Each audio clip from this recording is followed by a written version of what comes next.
近年来，美国仗着其海军强大的实力，一直在中国和俄罗斯的周边海域展示自己军事力量的存在。面对中国和俄罗斯的警告，美国海军有所收敛过后，依然还在进行着一系列危险的举动。然而，近日一条关于美国海军新概念的消息让人感到非常意外。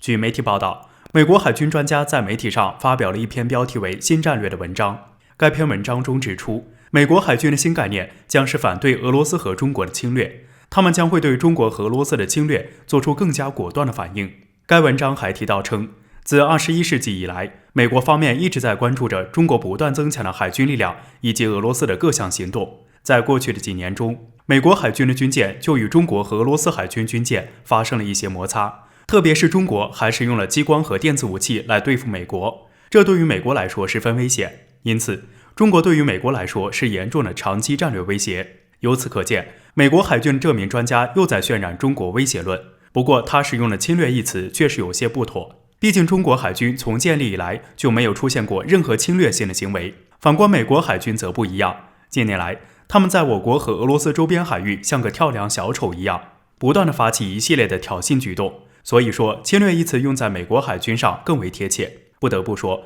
美国专家此举就是倒打一耙。众所周知，美国海军的军事力量全球第一，他们拥有世界上数量最多的核动力航空母舰，他们仅凭借着这些航空母舰就能够完成全球不武的计划。那么，美国海军专家为何还要大肆渲染中国和俄罗斯的威胁论呢？据分析，目前中国和俄罗斯海军的综合实力均不如美国海军，但是按照中国的发展速度来看，中国海军很快就能追上甚至超越美国海军。其次，由于俄罗斯继承了苏联的大部分遗产，所以他们在世界上还是有一些话语权的。美国方面对俄罗斯也不敢轻举妄动，所以说美国海军感到压力倍增。美国方面为了让其他国家一起遏制中国和俄罗斯海军的发展，所以才会大肆渲染威胁论。不仅如此，美国还有一个目的，很有可能是为了今后他们的所作所为找借口。眼下，中国和俄罗斯周边地区的局势在美国人的参与下越来越动荡，稍不留神就会出现擦枪走火的事件。一旦中国和俄罗斯与周边的国家或地区发生了军事冲突的话，美国方面很有可能会以侵略为借口来加入战争。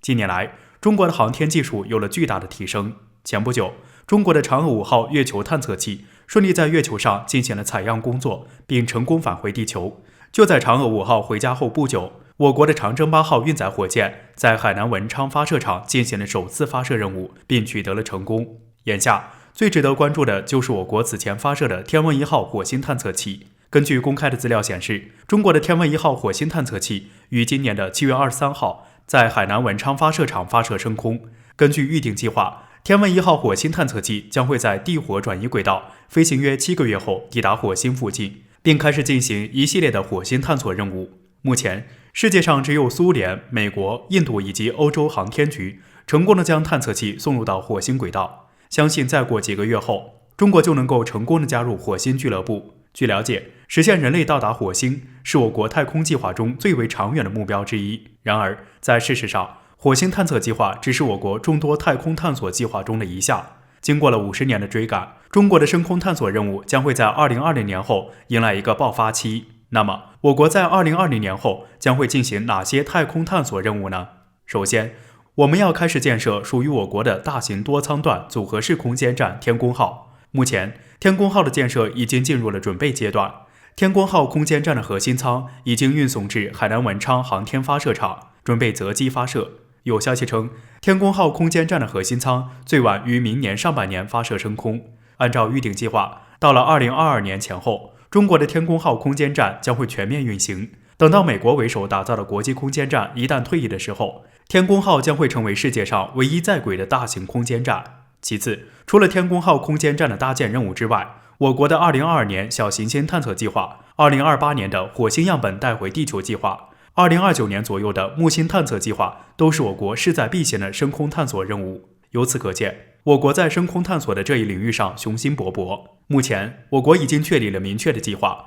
我们只要按照预定的计划一步步的进行就可以了。不得不说，在太空探索领域，中国后来居上，实现了众多的突破，逐渐成为了太空探索领域的头号玩家。经过我国的努力发展之下，我国在未来很有可能会成为太空探索领域的指导者。不得不说，我国的航天技术的确有了质的飞跃，在有些方面已经追上甚至超越了苏联和美国。眼下，我国可以说是已经完成了逆袭，下一步我们就应该开始抢滩了。在未来的几十年里，中国的航天产业发展很有可能会导致全球太空伙伴关系出现重大的调整，届时美国的主导地位很有可能就此不复存在。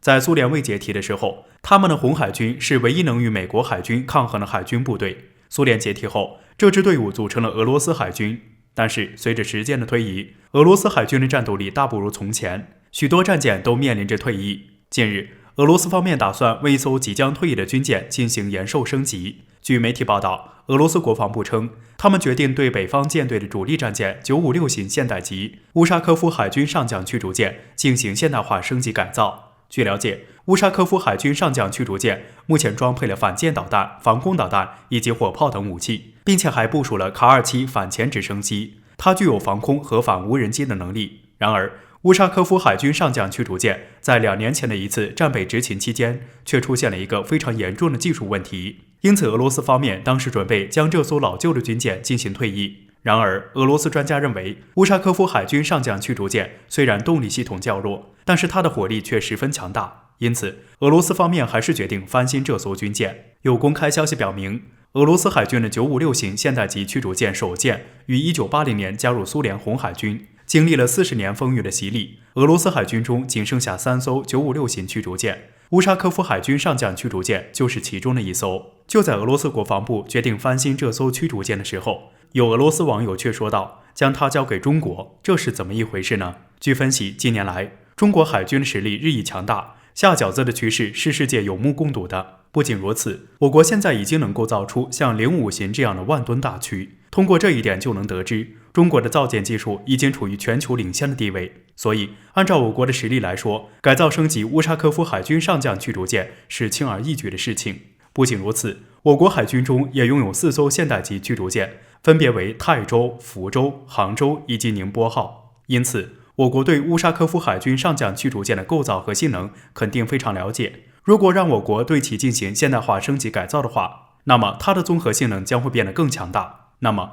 如果俄罗斯向我国提出改造升级乌沙科夫海军上将驱逐舰的请求的话，我国会答应吗？显然，我国很有可能会答应俄罗斯的请求，毕竟双方海军早有合作的先例。我国第一艘航空母舰辽宁舰的前身就是苏联的产物，并且俄罗斯方面带着他们的造舰技术与我国进行交流的话，双方就能够取长补短，今后就可以造出性能更加强大的海军军舰。所以说，如果俄罗斯方面提出请求的话，我国应该也会答应。